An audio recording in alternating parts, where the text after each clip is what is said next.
Cats are wanderers by nature, but some never return home. Many wander off and become strays, some are stolen and used in animal experiments, and a few even end up as fur gloves. The RSPCA say they consistently receive reports of cat skins being used in the fur trade. Now West Hampstead vets Jack Abraham and Brian Down have hit on a new scheme to combat the problem, tattooing pet cats when they're brought in for treatment. The mark helps identify them if they get lost and deter potential thieves. This 2-year-old tortoiseshell Uzo is the 40th to be tattooed in the 2 months the scheme's been going. Now she's also known as AD40, the initials of the vets followed by her registration number. How successful has the scheme been? I would think very successful. I've had a lot of inquiries about it. I'm only doing routine tattooing under general anaesthetic when I do another operation. I'm not giving an anaesthetic just to give a tattoo. Last year, around 100 of the cats the practice treats vanished, and Mr. Abraham says rumours persist that some unfortunate animals have come to a sticky end. All I can repeat to you is what some of my customers have told me, that particularly before Christmas, that some cats have disappeared from certain streets. And rumour has it, or they told me, in fact, that a van has been seen leaving the vicinity, and after that the cats were missing. The vets say their free-of-charge service has every likelihood of catching on elsewhere, which can only be good news for cats like Uzo. Denise O'Callaghan in West Hampstead for Thames News.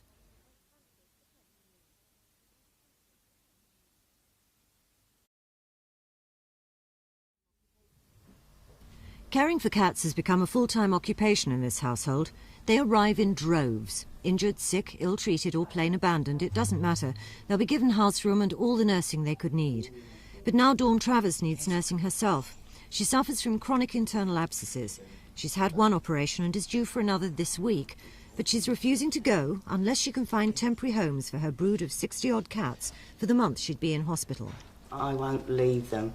I do take responsibility that I've taken on in life very serious. I can't go into hospital and just lay there knowing that there's all these cats here and all the vet bills to be paid, because they are extremely high. But you have a responsibility to yourself, surely? I do, but then when another big pair of brown eyes comes into you, you don't seem to care so much for yourself as for the animals. And money is a problem. As well as the vet's bills, it costs a fortune to feed 60 cats. 9 crates of cat food, 12 tins of salmon, 12 of pilchards, 6 pounds of mincemeat and 6 chickens a week. And they get through 20 kilos of litter a day. Friends have tried to persuade Dawn that her health comes first, but she won't be persuaded. They are more important than I am. They always will be. Because you see, I can go out and fend for myself, but these poor little darlings can't. And they really don't ask to be born. Some might say Dawn's dedication has become an obsession, but she's adamant. If she can't find homes for the cats, she won't go to hospital. Tricia Ingram's in Streatham, Thames News.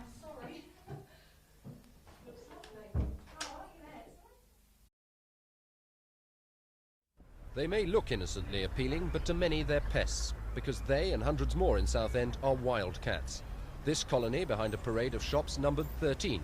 Many are diseased, most flea-ridden. Their scavenging has made them a public nuisance, and according to the RSPCA, dangerous too. How wild are they? They can bite, particularly when cornered. For example, if a child cornered a cat, tried to stroke it, it could well attack, and it could injure that child quite badly. Now, for a 3-month trial, the RSPCA have enlisted support from the local council in the shape of cat catcher Bob Cox and metal traps baited with fish heads. The theory's simple.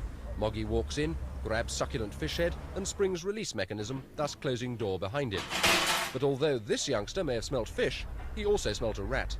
In 1 month, Bob Cox has caught just 12 strays. Well, I haven't been on it full-time, just sort of part-time. It's just sort of part of my work. Now, these traps look very simple, if I might say so, and the average cat, as far as I know, is pretty bright. Do they spring them? Oh, yes, you know.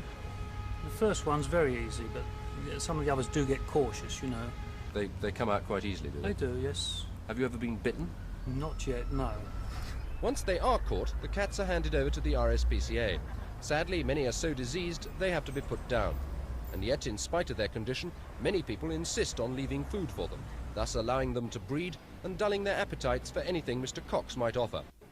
But, as we discovered this morning, appetites are not the only problem, as cat trap designers may care to note. Oh well, 8 lives to go. Stephen Chambers in Southend for Thames News.